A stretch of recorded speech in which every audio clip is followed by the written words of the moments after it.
Welcome back, mga kaaldab.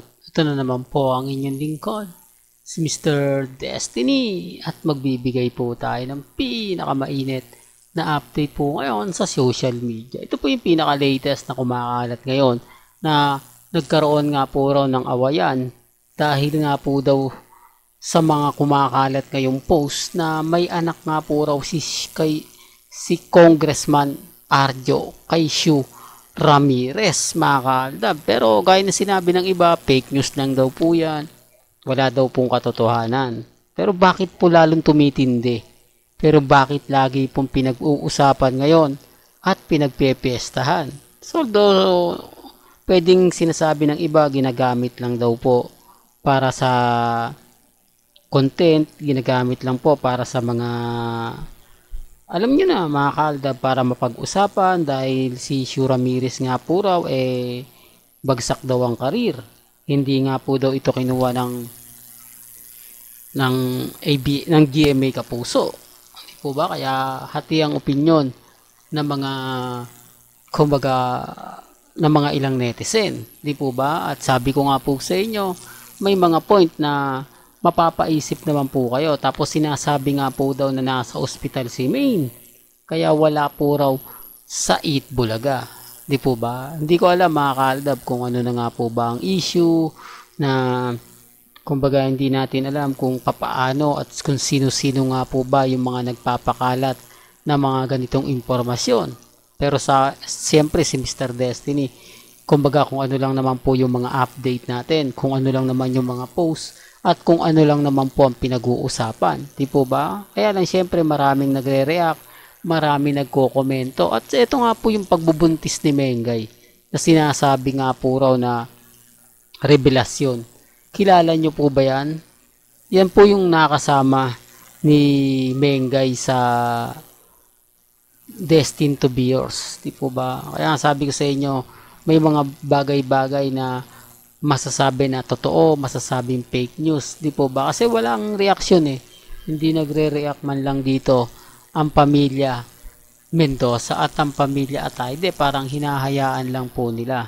Di po ba hinahayaan lang nila na may mga bagay-bagay na ganito?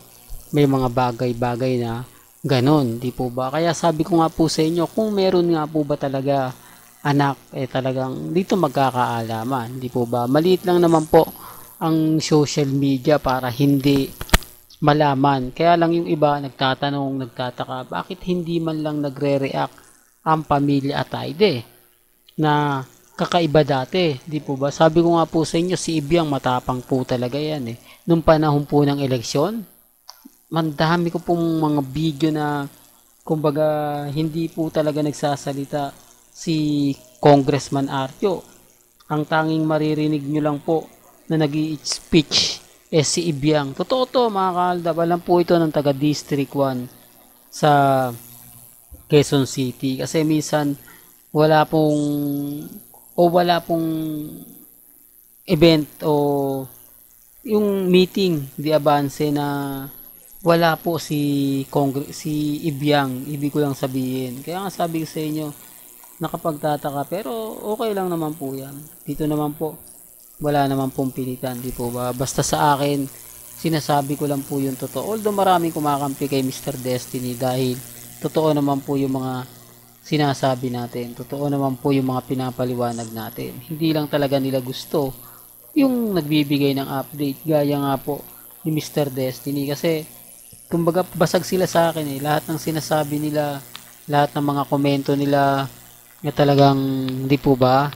Kaya sabi sa inyo, relax lang po kayo, maging kampante, maging matatag. Basta ang importante lang po, kung ano lang po yung mga napapanood ninyo, nababasa ninyo, wag po kayong basta-basta maniniwala. Di po ba? Pupunta lang naman po kayo sa channel ni Mr. Destiny para updated po kayo. At sa Bangkok, Thailand, wala pong ibang mga video na kumakalat doon. Wala pong literal na isang video lang po yung ipinost nila na nakapagtataka naman po dahil si Nanay Dab at Tatay Dab nasa likod nila yung waiter Pilipino. Di po ba? Tapos yung kumakain Pilipino. Common sense na lang po, nasa Thailand po, Bangkok, Thailand, pero maraming Pilipino. Di po ba?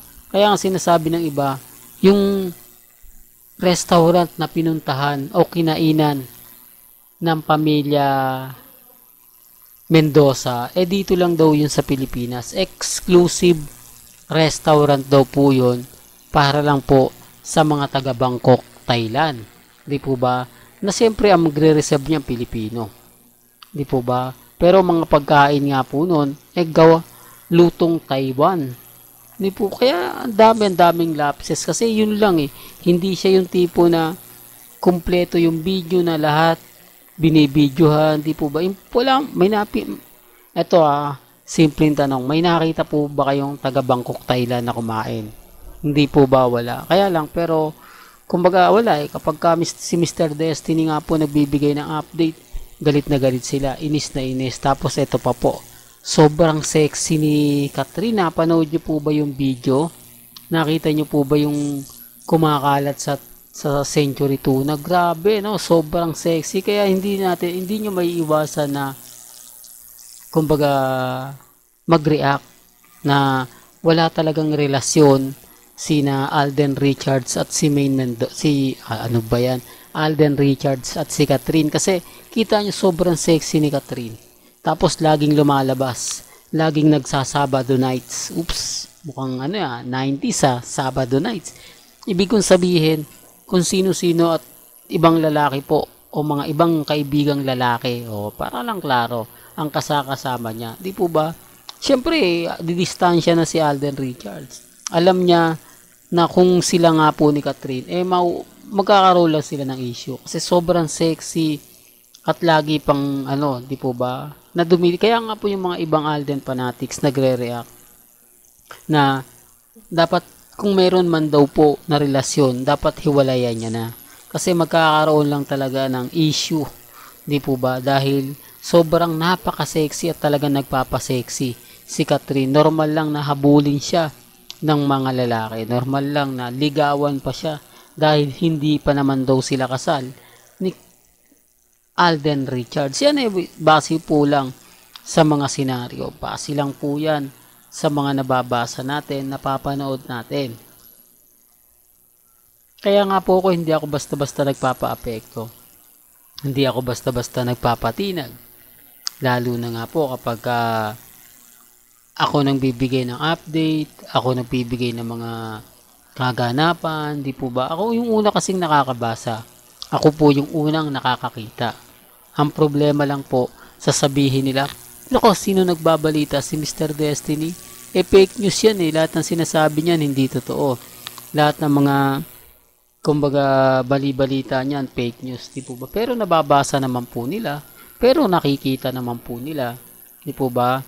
Gaya nga po ng pamilya Mendoza na wala man lang birthday greet. Di po ba? Si Ibiang. O sabihin na natin si Congressman Arjo. Di po ba? Basta may lumabas lang ng video. Kaya nga sabi sa inyo, marami nagsasabi na baka nasa ospital nga po raw si Maine Mendoza. Di po ba? Dahil nga po sa issue na may anak nga po si Congressman Arjo kay Shu Ramirez. Di po ba? Yan base lang naman po sa mga komento. Base lang naman po sa mga nakakalap nating impormasyon. Pwedeng totoo, pwede rin hindi. Pero ang pinakamabisa nga po raw yan, kung magsasalita na nga po sina Congressman Arjo at si Mengay. Di po ba? Mas klaro, pero tahimik lang po sila Di po ba? At bakit walang update si Mengay sa Bangkok, Thailand? O ilang araw na nga pong tape ang Itbulaga, o ilang araw na nga puro sila sa Bangkok. Pero ni isang video, ni isang post, wala. Doon pa lang magdududa na po kayo Kaya hindi po natin mayaalis ng iba nagtataka na naandito lang si Maine.